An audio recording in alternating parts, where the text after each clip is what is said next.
Shalom, saudara-saudari yang dikasihi Kristus. Jumpa kita pada kesempatan ini melalui renungan harian GKI Kuitang. Hari ini Senin 13 Mei 2024 bersama saya Pendeta Emeritus Arti Sembiring. Bahan firman Tuhan yang kita renungkan pada kesempatan ini terambil dari kitab Mika. Mika pasal 3 ayat 5. Saya bacakan untuk kita demikian firman Tuhan ini. Beginilah firman Tuhan terhadap para nabi yang menyesatkan bangsaku, yang apabila mereka mendapat sesuatu untuk dikunyah, maka mereka menyerukan damai. Tetapi terhadap orang yang tidak memberi sesuatu ke dalam mulut mereka, maka mereka menyatakan perang. Demikian firman Tuhan ini. Berbahagialah kita yang mendengar firman Tuhan dan yang tekun melaksanakannya dalam kehidupan sehari-hari. Amin. Dari ayat ini, tema kita berbunyi pelayanan transaksional. Pelayanan transaksional. Saudara-saudari yang dikasihi Kristus, dalam dunia usaha, para pengusaha tentu saja menjalankan usaha untuk mendapatkan keuntungan sebaik-baiknya. Itulah usaha profit.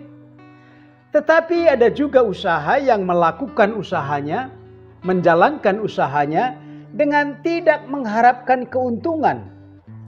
Itulah usaha non-profit.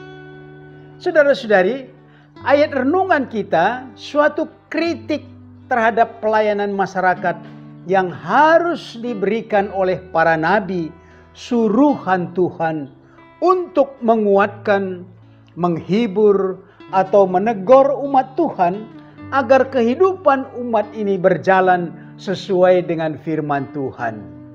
Sebagai suruhan Tuhan, tentu Tuhan telah terlebih dulu membekali suruhannya, baik jasmani maupun rohani, sehingga pelayanan mereka menjadi suatu pengabdian, usaha non-profit kalau dari segi usaha tadi. Tetapi Nabi Mika menegur sesama nabi yang melayani umat atas nama dan kuasa Tuhan, yang secara terang-terangan mendasarkan pelayanannya atas bayaran dari orang yang dia layani.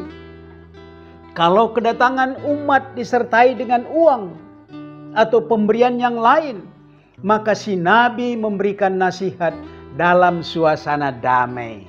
Tetapi bila tidak ada pemberian apa-apa, maka nasihat sang nabi ini dalam suasana perang.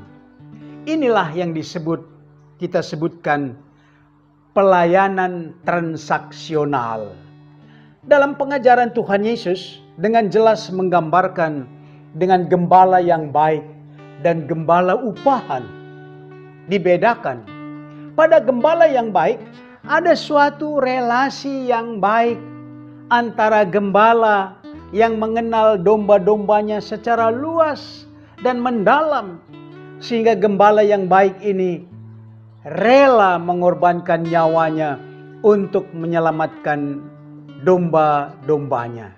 Sebaliknya, domba-dombanya mengenal getaran atau nada suara gembalanya, maka terjadilah suatu relasi yang akrab, saling mengasihi.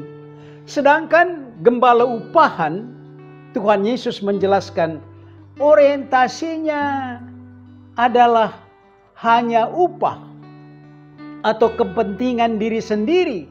Pelayanannya selalu mengharapkan pamrih, baik material atau imaterial, seperti pencitraan, popularitas.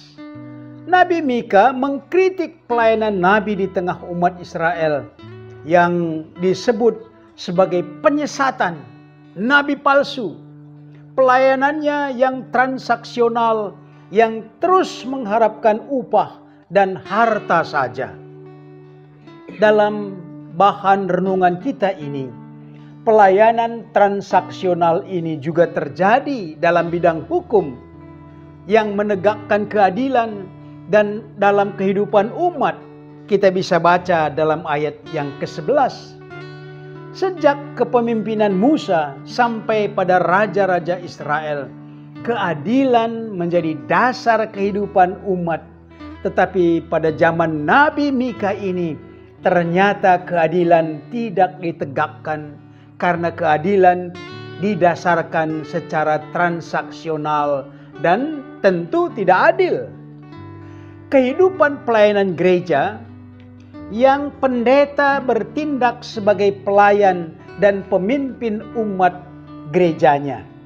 Kita sangat mengharapkan pendeta sebagai gembala yang memiliki relasi yang akrab dan dalam kasih sebagai orientasi pelayanannya, orientasi pengabdian. Demikian juga umat mendengar suara pendetanya karena bernada kasih sesuai firman Tuhan. Pendeta yang transaksional, orientasinya pelayanannya adalah uang.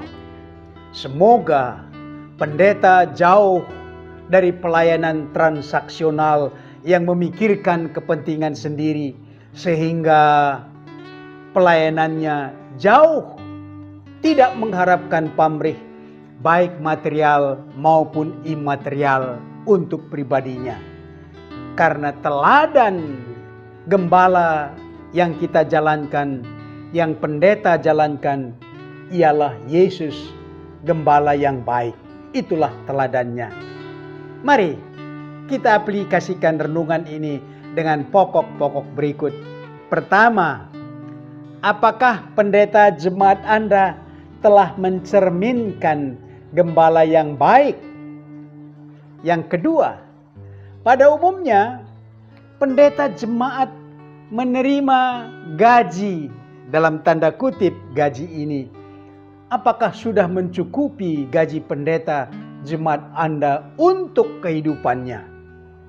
Yang ketiga, menurut Anda, apakah relasi pendeta Anda dengan umatnya, dengan jemaatnya cukup akrab? Mari berdoa. Allah Bapa dalam Tuhan Yesus, gembala yang baik, Dialah teladan pelayanan kami untuk saling melayani. Dialah dasar dan teladan gembala jemaat Tuhan, yaitu dalam diri pendeta jemaat.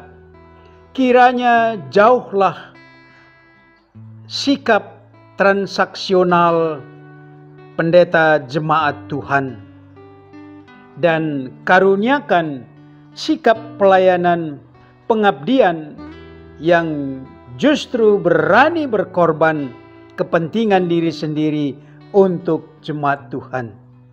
Dalam nama Yesus kami berdoa. Amin.